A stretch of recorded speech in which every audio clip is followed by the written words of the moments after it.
नमस्कार मित्रांनो. तर आज आम्ही आलो आहोत म्हैसमाळ या सुंदर ठिकाणी. माझे मित्र तर आपण चला आलात तर आता पाहायला चालू करूया एक एक स्पॉट. तर पाऊली चालती म्हैसमाळची वाट या प्रकारे आम्ही एक एक जागा एक्सप्लोर करत आहेत आणि खूप सुंदर झाडी निसर्ग आणि थंडगार वारा आहे इथं. फक्त गारा आणि पाऊस पाहिजे.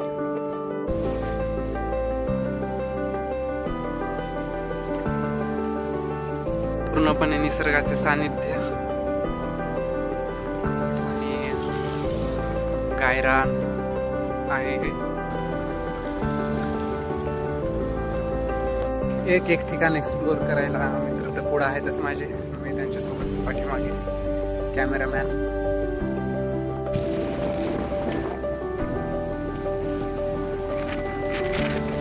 खाण्यासाठी छोटे छोटे ठिकाण पण आहेत इथं.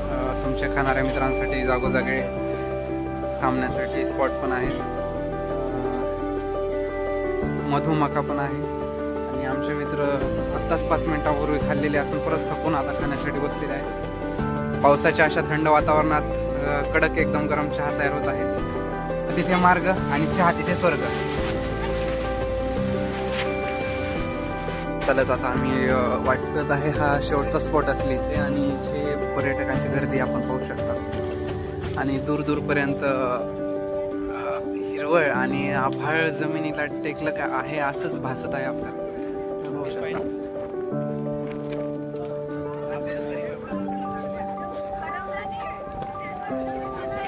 अशक्य सुंदर निसर्ग, सुंदर नजारे आणि शांतता पाहतच राहावं वाटते.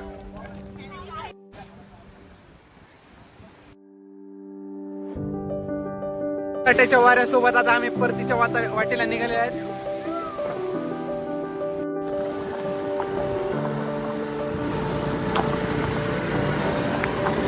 गावामध्ये गिरिजा माता मंदिर देखील आहे.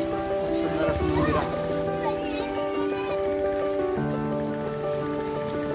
म्हैसमाळला पोहोचतानाचा रस्ता थोडासा खराब आहे. रस्त्याचे काम चालू असल्यामुळे 90% रस्ता चांगला आहे. 10%चं काम चालू आहे.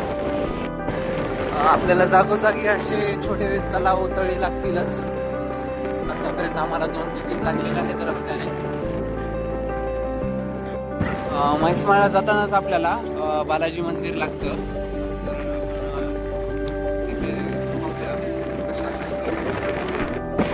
वळणावळणाचा रस्ता आणि छान सुंदर हिरवागार निसर्ग. आज आपण बालाजी मंदिराकडे जात आहोत.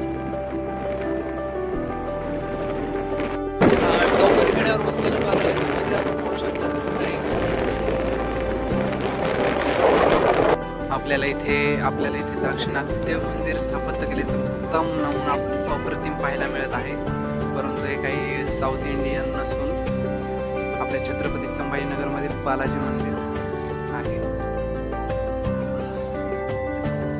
तर चला आपण हे सुंदर मंदिर आतमधून बघूया.